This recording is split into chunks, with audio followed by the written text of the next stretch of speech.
Harry Potter and the Philosopher's Stone, Chapter 16 Through the Trapdoor.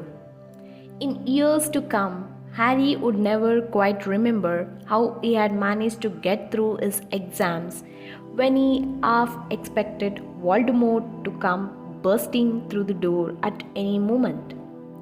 Yet the days crept by, and there could be no doubt that Fluffy was still alive and well behind the locked door. It was sweltering hot, especially in the large classroom where they did their written papers. They had been given special new quills for the exams, which had been bewitched with an anti cheating spell. They had practical exams as well. Professor Flitwick called them one by one into his class to see if they could make a pineapple tap dance across a desk. Professor McGonagall watched them turn a mouse into a snuff box. Points were given for how pretty the snuff box was, but taken away if it had whiskers. Snape made them all nervous, breathing down their necks while they tried to remember how to make a forgetfulness potion. Harry did the best he could, trying to ignore the stabbing pains in his forehead, which had been bothering him ever since his trip into the forest. Neville thought Harry had a bad case of exam nerves because Harry couldn't sleep. But the truth was that Harry kept being woken by his old nightmare, except that it was now worse than ever because there was a hooded figure dripping blood in it. Maybe it was because they hadn't seen what Harry had seen in the forest, or because they didn't have scars burning on their foreheads. But Ron and Hermione didn't seem as worried about the stone as Harry. The idea of Voldemort certainly scared them, but he didn't keep visiting them in dreams, and they were so busy with their studying they didn't have much time to fret about what Snape or anyone else might be up to. Their very last exam was History of Magic. 1 hour of answering questions about batty old wizards who'd invented self-stirring cauldrons, and they would be free for a whole wonderful week until their exam results came out, when the ghost of Professor Binns told them to put down their quills and roll up their parchment. Harry couldn't help cheering with the rest. "That was far easier than I thought it would be," said Hermione as they joined the crowds flocking out onto the sunny grounds. "I need not have learnt about the 1637 werewolf code of conduct or the upspringing of Elfric the Eagle." Hermione always liked to go through their exam papers afterwards, but Ron said this made him feel ill, so they wandered down to the lake and flopped under a tree. The Weasley twins and Lee Jordan were tickling the tentacles of a giant squid which was basking in the warm shallows. "No more studying," Ron sighed happily, stretching out on the grass. "You could look more cheerful. Harry, we have got a week before we find out how badly we have done. There is no need to worry yet." Harry was rubbing his forehead. "I wish I knew what this means," he burst out angrily. "My scar keeps hurting. It's happened before, but never as often as this." "Go to Madame Pomfrey," Hermione suggested. "I'm not ill," said Harry. "I think it's a warning. It means danger's coming." Ron couldn't get worked up. It was too hot. "Harry, relax. Hermione's right. The stone's safe as long as Dumbledore's around. Anyway, we have never had any proof Snape found out how to get past Fluffy." He nearly had his leg ripped off once. He is not going to try it again in a hurry. And Neville will play Quidditch for England before Hagrid lets Dumbledore down. Harry nodded, but he couldn't shake off a lurking feeling that there was something he had forgotten to do. Something important. When he tried to explain this, Hermione said, "That's just the exams. I woke up last night and was halfway through my transfiguration notes before I remembered we had done that one." Harry was quite sure the unsettled feeling didn't have anything to do with work, though. He watched an owl flutter towards the school across the bright blue sky, a note clamped in its mouth. Hagrid was the only one who ever sent him letters. Hagrid would never betray Dumbledore. Hagrid would never tell anyone how to get past Fluffy. Never. But Harry suddenly jumped to his feet. "Where are you going?" said Ron sleepily. "I have just thought of something," said Harry. He had turned white. "We have got to go and see Hagrid now." "Why?" panted Hermione, hurrying to keep up. "Don't you think it's a bit odd?" said Harry, scramblingly up the grassy slope.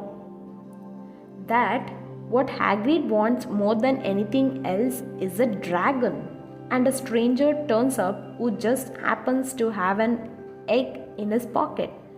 How many people wander around with dragon eggs if it's against wizard law? Lucky they found Hagrid, don't you think? Why didn't I see it before?" "What are you talking about?" said Ron. But Harry, sprinting across the grounds towards the forest, didn't answer.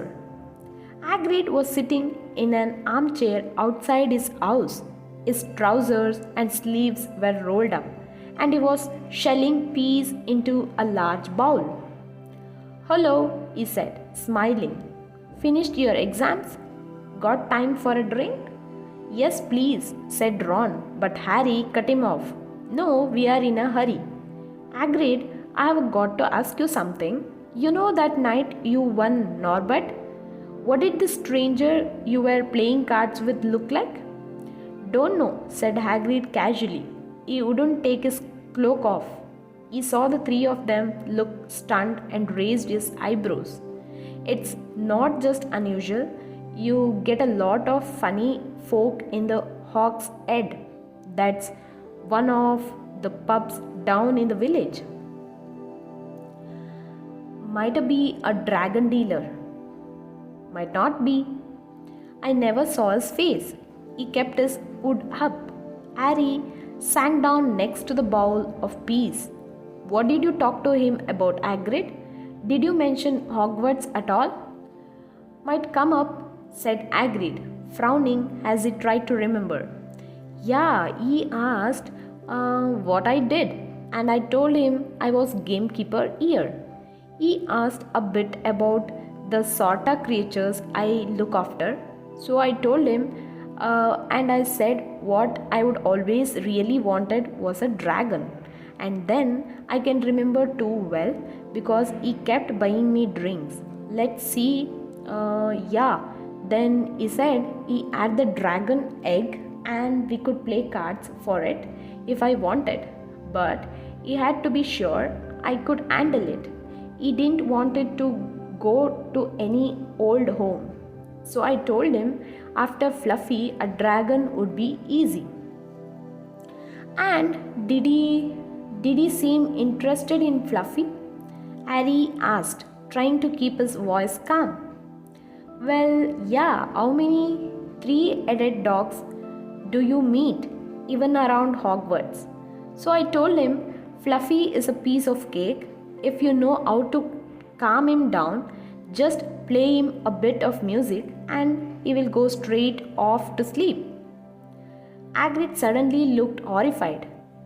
"I shouldn't have told you that," he blurted out. "Forget I said it.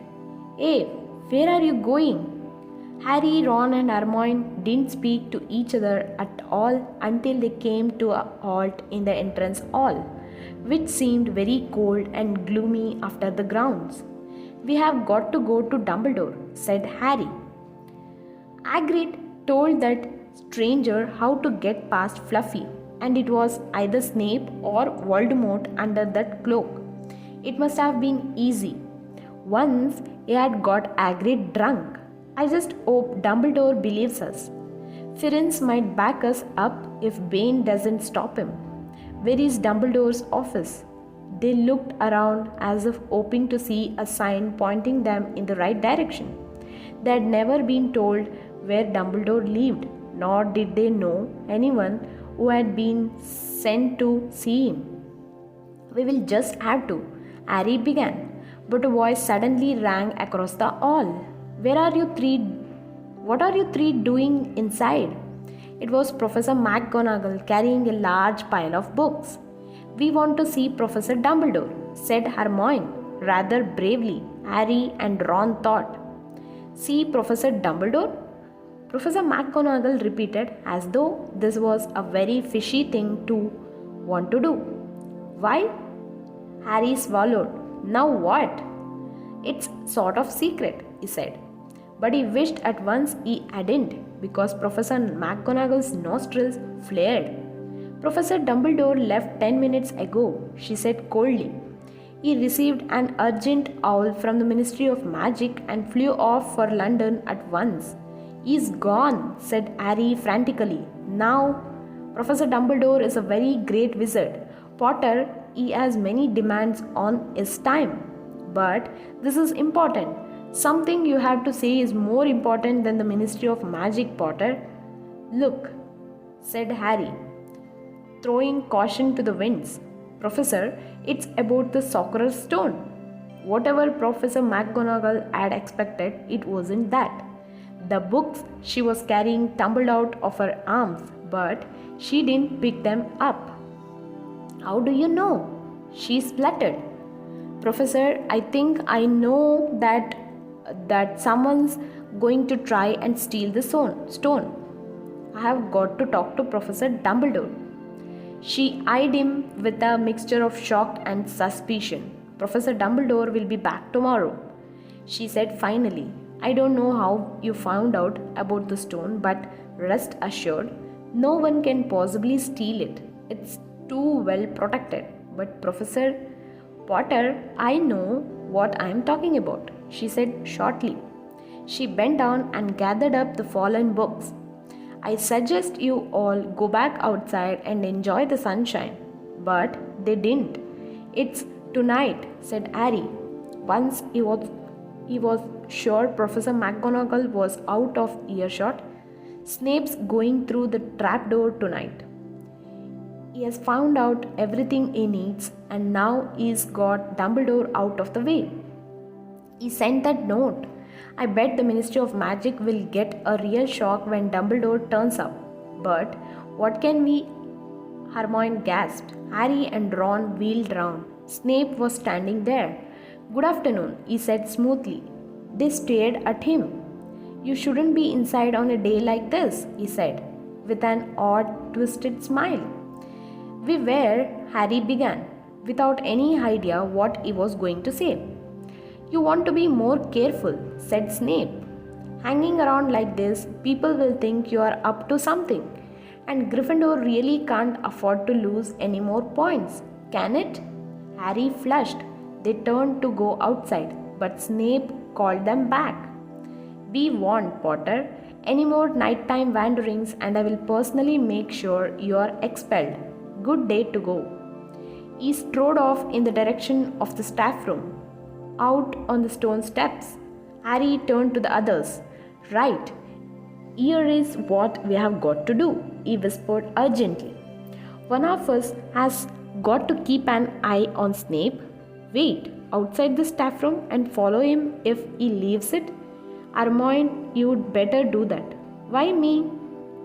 "It's obvious," said Ron. "You can pretend to be waiting for Professor Flitwick, you know." He put on a high voice. "Oh, Professor Flitwick, I'm so worried. I think I got question 14B wrong.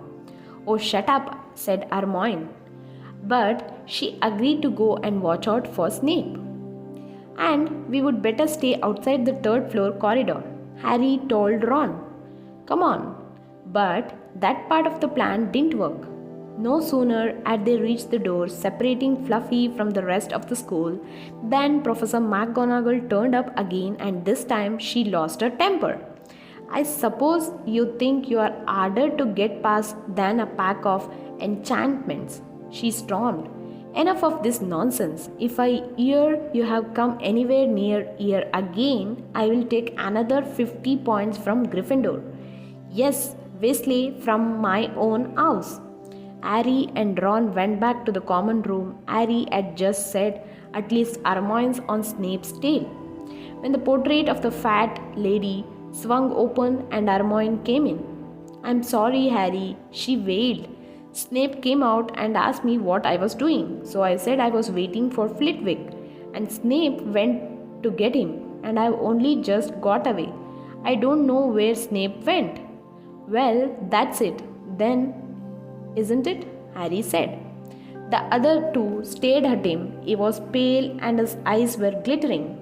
I'm going out of here tonight and I'm going to try and get to the stone first. You are mad, said Ron. You can't, said Hermione. After what McGonagall and Snape had said, you will be expelled. So what? Harry shouted. Don't you understand? If Snape gets hold of the stone, Voldemort coming back.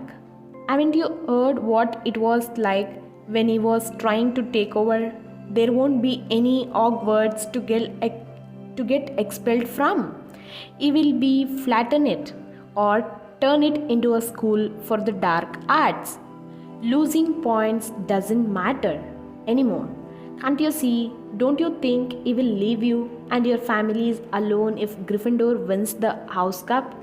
If I get caught before I can get to the stone, well, I will have to go back to the Dursleys and wait for Voldemort to find me there. It's only dying a bit later than I would have, because I'm never going over to the dark side. I'm going through the trapdoor tonight, and nothing you two say is going to stop me.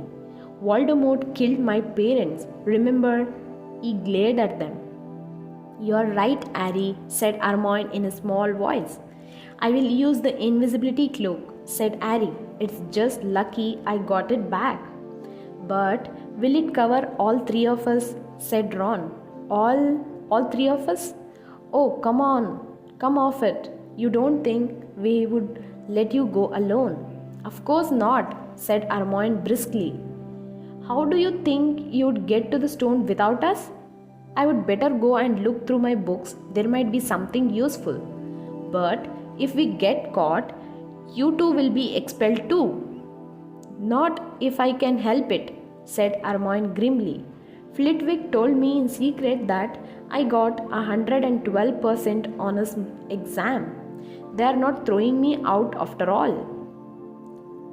After dinner, the three of them sat nervously apart in the common room. Nobody bothered them. None of the Gryffindor had anything to say to Harry anymore after all. This was the first night he hadn't been upset by it. Hermione was skimming through all her notes, hoping to come across one of the enchantments they were about to try to break. Harry and Ron didn't talk much. Both of them were thinking about what they were about to do. Slowly, the room emptied as people drifted off to bed. Better get the cloak, Ron muttered, as Lee Jordan finally left, stretching and yawning. Harry ran upstairs to their dark dormitory. He pulled out the cloak, and then his eyes fell on the flute Hagrid had given him for Christmas. He pocketed it to use on Fluffy. He didn't feel much like singing. He ran back down to the common room. We would better put the cloak on here and make sure it covers all three of us. If Filch spots one of our feet, wandering along on its own. What are you doing? Said a voice from the corner of the room. Neville appeared from behind an armchair, clutching Trevor the toad, who looked as though he had been making another bid for freedom. Nothing, Neville, nothing, said Harry hurriedly, putting the cloak behind his back. Neville stared at their guilty faces. You're going out again, he said. No, no, no, said Hermione. No, we are not. Why don't you go to bed, Neville? Harry looked at the grandfather clock by the door. They couldn't afford to waste any more time. Snape might even now be playing Fluffy to sleep. You can't go out, said Neville. You will be caught again. Gryffindor will be in even more trouble. You don't understand, said Harry. This is important. But Neville was clearly steeling himself to do something desperate. I won't let you do it, he said, hurrying to stand in front of the portrait owl. I will fight you. Neville, Ron exploded. Get away from that owl and don't be an idiot. Don't you call me an idiot, said Neville. I don't think you should be breaking any more rules, and you were the one who told me to stand up to people. Yes, but not to us, said Ron in exasperation. Neville, you don't know what you're doing. He took a step forward and Neville dropped Trevor the toad, who leaped out of sight. Go on then, try and hit me, said Neville, raising his fist. I'm ready. Harry turned to Hermione. Do something, he said desperately. Hermione stepped forward. Neville, she said. I'm really, really sorry about this. She raised her wand. Petrificus totalus, she cried, pointing it at Neville. Neville's arms snapped to his side. His legs sprang together, his whole body rigid. He swayed where he stood and then fell flat on his face, stiff as a board. Hermione ran to turn him over. Neville's jaws were jammed together so he couldn't speak. Only his eyes were moving, looking at them in horror. What have you done to him? Harry whispered. It's the full body bind, said Hermione miserably. Oh, Neville, I'm so sorry. We had to, Neville. No time to explain, said Harry. You will understand later, Neville, said Ron, as they stepped over him and pulled on the invisibility cloak. But leaving Neville lying motionless on the floor didn't feel like a very good omen. In their nervous state, every statue's shadow looked like Filch. Every distant breath of wind sounded like Peeves swooping down on them. At the foot of the first set of stairs, they spotted Mrs. Norris skulking near the top. Oh, let's kick her, just this one, Ron whispered in Harry's ear. But Harry shook his head as they climbed carefully around her. Mrs. Norris turned her lamp-like eyes on them, but didn't do anything. They didn't meet anyone else until they reached the staircase up to the third floor. Peeves was bobbing halfway up, loosening the carpet so that people would trip. Who's there? He said suddenly as they climbed toward him.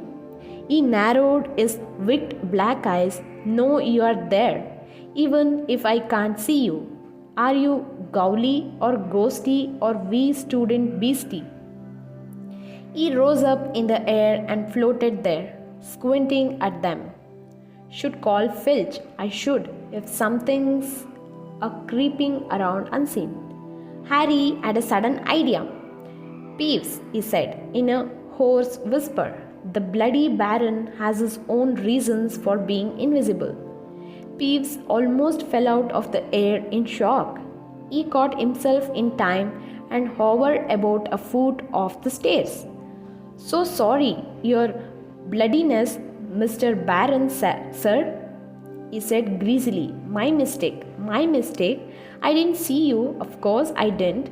You are invisible. Forgive old Pevsey his little joke, sir. I have business here. Peeves, croaked Harry. Stay away from this place tonight. I will, sir.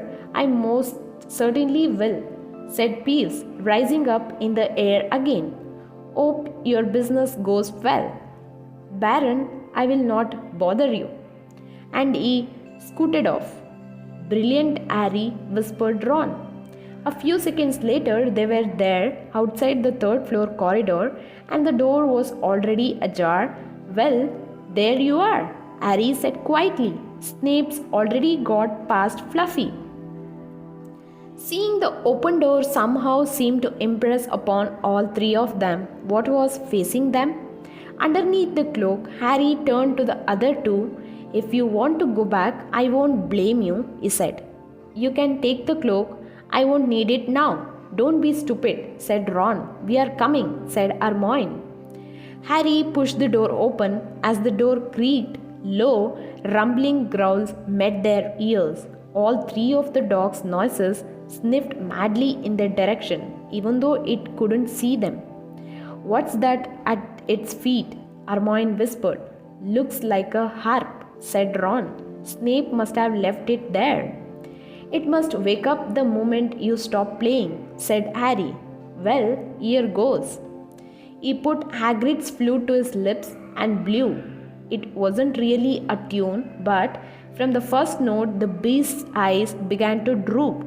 Harry hardly drew breath. Slowly the dog's growls ceased. It tottered on its paws and fell to its knees. Then it slumped to the ground fast asleep. Keep playing, Ron warned Harry as they slipped out of the cloak and crept towards the trapdoor. They could feel the dog's hot, smelly breath as they approached the giant heads. I think we will be able to pull the door open, said Ron, peering over the dog's back. Want to go first, Hermione? No, I don't. All right. Ron gritted his teeth and stepped carefully over the dog's legs. He bent and pulled the ring of the trapdoor, which swung up and opened. What can you see? Hermione said anxiously. Nothing, just black. There is no way of climbing down. We will just have to drop. Harry, who was still playing the flute, waved at Ron to get his attention and pointed at himself. You want to go first, are you sure? Said Ron. I don't know how deep this thing goes. Give the flute to Hermione so she can keep him asleep. Harry handed the flute over. In a few seconds, silence, the dog growled and twitched, but the moment Hermione began to play, it fell back on into its deep sleep. Harry climbed over it, looked down through the trapdoor. There was no sign of the bottom. He lowered himself through the hole until he was hanging on by his fingertips. Then he looked up at Ron and said, If anything happens to me, don't follow. Go straight to the Owlery and send Hedwig to Dumbledore right. Right, said Ron. See you in a minute, I hope. And Harry let go. Cold, damp air rushed past him as he fell down, and flump. With a funny, muffled sort of thump, he landed on something soft. He sat up and felt around, his eyes not used to the gloom. It felt as though he was sitting on some sort of plant. It's okay, he called up to the light the seize of a postage stamp, which was the open trapdoor. It's a soft landing, you can jump. Ron followed right away. He landed, sprawled next to Harry. What's this stuff? Were his first words. Don't know, some sort of plant thing. I suppose it's here. To break the fall. Come on, Hermione. The distant music stopped. There was a loud bark from the dog. But Hermione had already jumped. She landed on Harry's other side.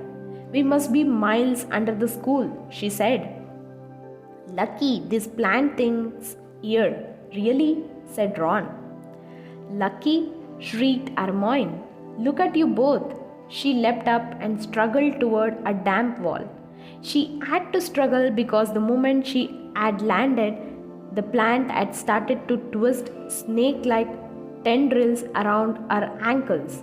As for Harry and Ron, their legs had already been bound tightly in long creepers without their noticing.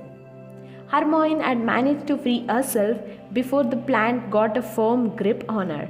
Now she watched in horror as the two boys fought to pull the plant off them. But the more they strained against it, the tighter and faster the plant wound around them.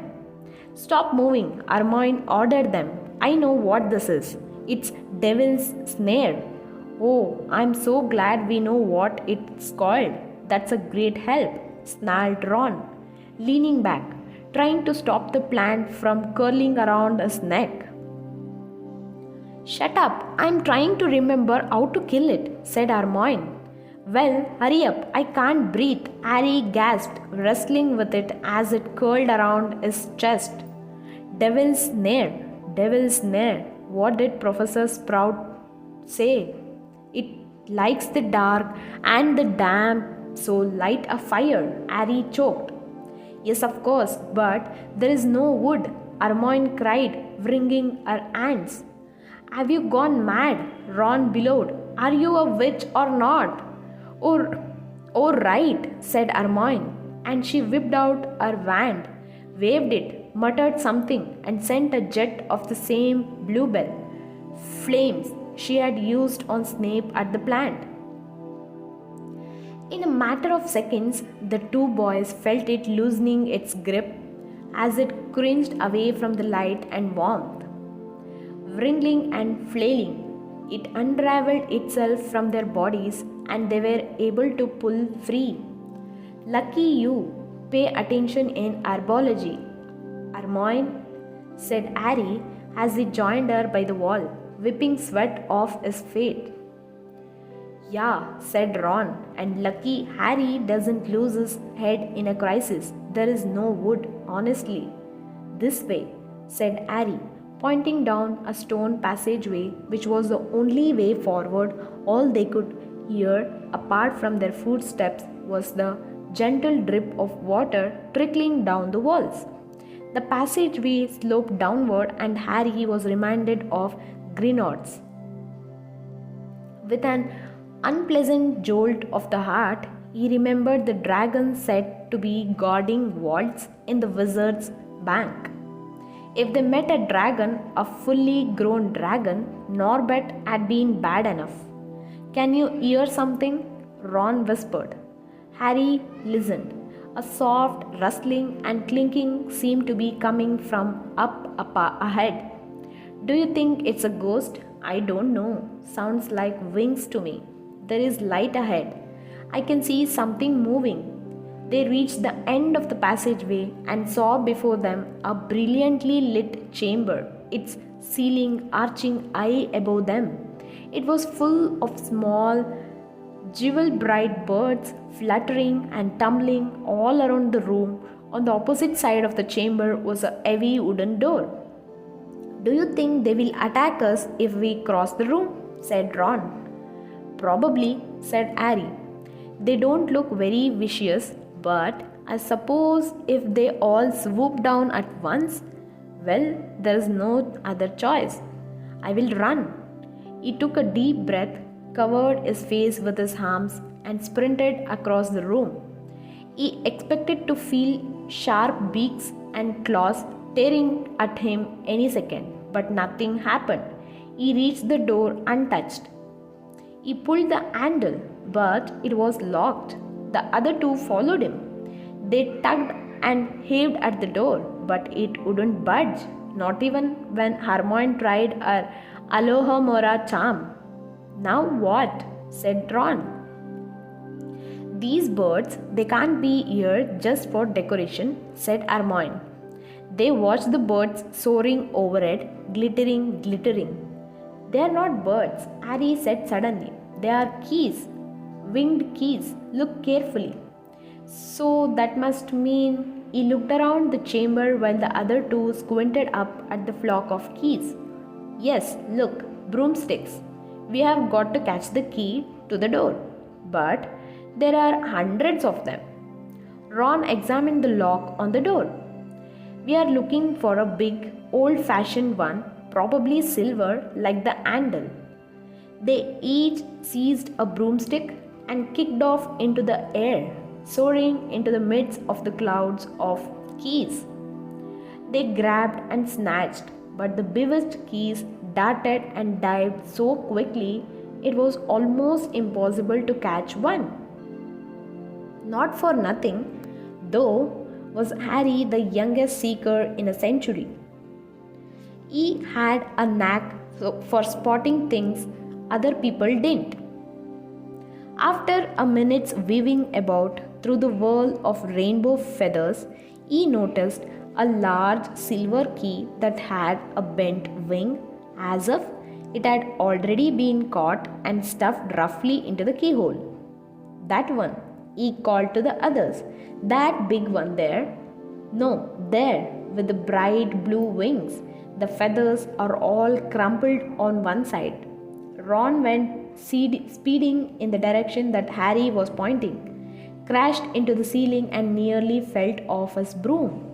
We have got to close in on it, Harry called, not taking his eyes off the key with the damaged wing. Ron, you come at it from above. Hermione, stay below and stop it from going down. And I will try and catch it. Right? Now. Ron dived. Hermione rocketed upward. The key dodged them both, and Harry streaked after it. It sped towards the wall. Harry leaned forward and with a nasty crunching noise pinned it against the stone with one hand. Ron and Hermione's cheers echoed around the eye chamber. They landed quickly, and Harry ran to the door, the key struggling in his hand. He rammed it into the lock and turned. It worked. The moment the lock had clicked open, the key took flight again, looking very battered now that it had been caught twice. Ready? Harry asked the other two, his hand on the door handle. They nodded. He pulled the door open. The next chamber was so dark they couldn't see anything at all. But as they stepped into it, light suddenly flooded the room to reveal an astonishing sight. They were standing on the edge of a huge chessboard behind the black chessmen, which were all taller than they were and carved from what looked like black stone. Facing them, way across the chamber, were the white pieces. Harry, Ron, and Hermione shivered slightly. The towering white chessmen had no faces. Now, what do we do? Harry whispered. It's obvious, isn't it? Said Ron. We have got to play our way across the room. Behind the white pieces, they could see another door. How? Said Hermione nervously. I think, said Ron, we are going to have to be chessmen. He walked up to a black knight and put his hand out to touch the knight's horse. At once, the stone sprang to life. The horse pawed the ground and the knight turned his helmeted head to look down at Ron. Do we have to join you to get across? The black knight nodded.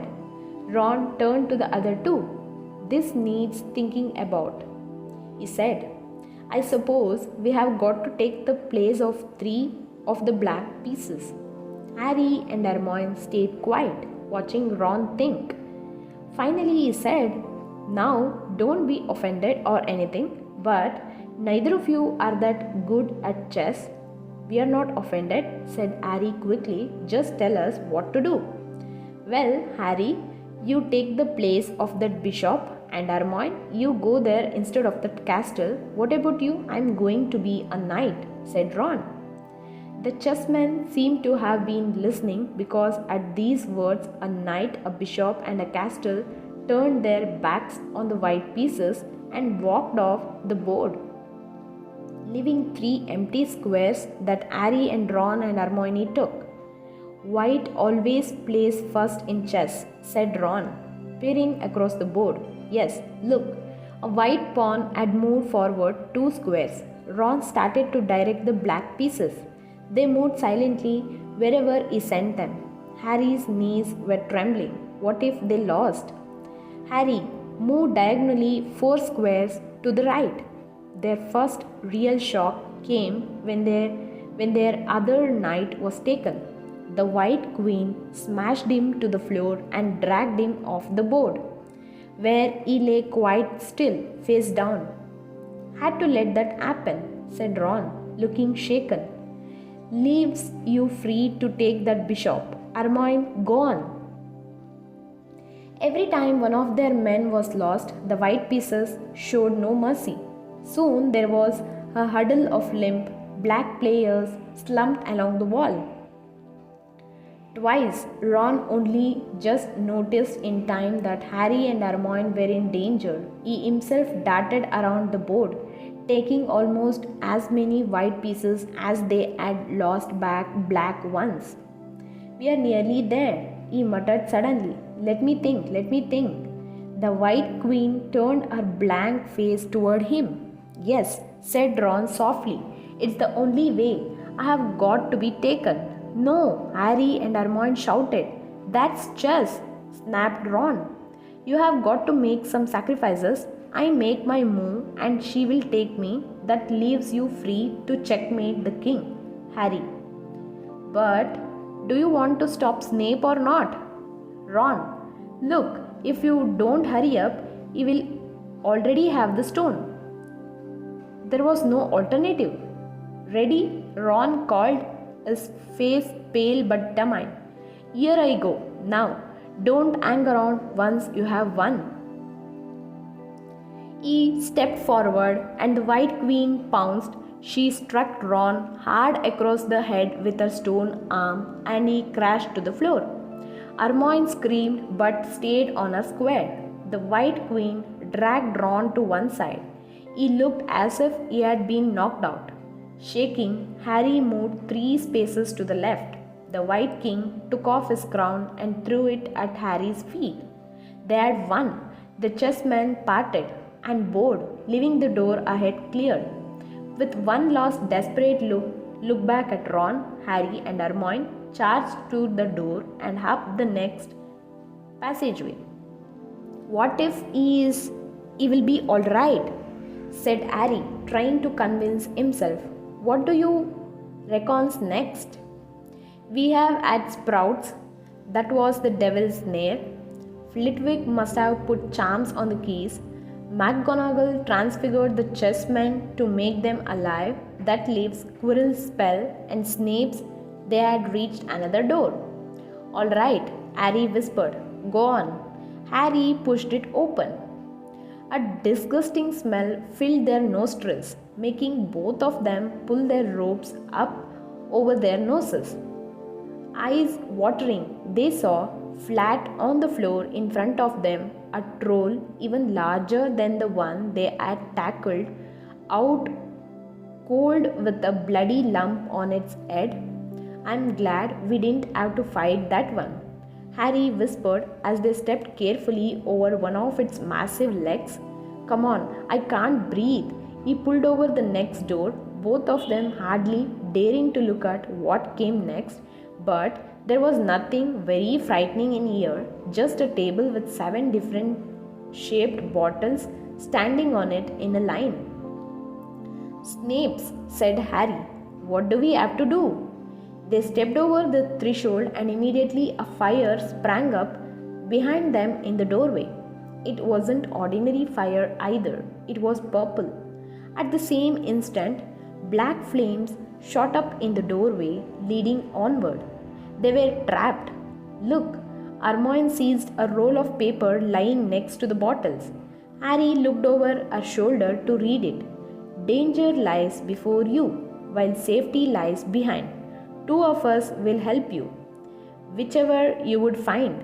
One among us 7 will let you move ahead, another will transport the drinker back instead.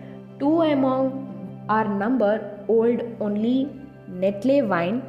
3 of us are killers, waiting hidden in line. Choose unless you wish to stay here forevermore. To help you in your choice, we give you these clues 4. First, however slyly the poison tries to hide, you will always find some on Nettlewine's left side. Second, different are those who stand at either end. But if you would move onward, neither is your friend. Third, as you see clearly, all are different size. Neither dwarf nor giant holds death in their insides. Fourth, the second left and the second on the right are twins once you taste them, though different at first sight. Hermione let out a great sigh, and Harry, amazed, saw that she was smiling, the very last thing he felt like doing. Brilliant, said Hermione. This isn't magic, it's logic, a puzzle. A lot of the greatest wizards haven't got an ounce of logic. They would be stuck in here forever, but so will we, won't we? Of course not, said Hermione. Everything we need is here on this paper. 7 bottles, 3 are poison, 2 are wine, 1 will get us safely through the black fire, and 1 will get us back through the purple. But how do we know which to drink? Give me a minute. Hermione read the paper several times. Then she walked up and down the lines of bottles, muttering to herself and pointing at them. At last, she clapped her hands. Got it, she said. The smallest bottle will get us through the black fire, toward the stone. Harry looked at the tiny bottle. There is only enough there for one of us, he said. That's hardly one swallow. They looked at each other. Which one will get you back through the purple flames? Hermione pointed at a rounded bottle at the right end of the line. You drink that, said Harry. No, listen, get back and get Ron. Grab brooms from the flying key room. They will get you out of the trapdoor and past Fluffy. Go straight to the Owlery and send Hedwig to Dumbledore. We need him. I might be able to hold Snape off for a while, but I'm no match for him, really. But Harry, what if you know who is with him? Well, I was lucky one, wasn't I? Said Harry, pointing at his scar. I might get lucky again. Hermione's lip trembled and she suddenly dashed at Harry and threw her arms around him. Hermione! Harry, you are a great wizard. You know, I'm not as good as you, said Harry, very embarrassed as she let go of him. Me, said Hermione, books and cleverness. There are more important things, friendship and bravery. And, oh, Harry, be careful. You drink first, said Harry. You are sure which is which, aren't you? Positive, said Hermione. She took a long drink from the round bottle at the end and shuddered. It's not poison, said Harry anxiously. No, but it's like ice. Quick, go before it wears off. Good luck, take care, go. Hermione turned and walked straight through the purple fire. Harry took a deep breath and picked up the smallest bottle. He turned to face the black flames. Here I come, he said, and he drained the little bottle in one gulp. It was indeed as though ice was flooding his body. He put the bottle down and walked forward. He braced himself, saw the black flames ticking his body, but couldn't feel them. For a moment, he could see nothing but dark fire. Then he was on the other side. In the last chamber, there was already someone there, but it wasn't Snape. It wasn't even Voldemort.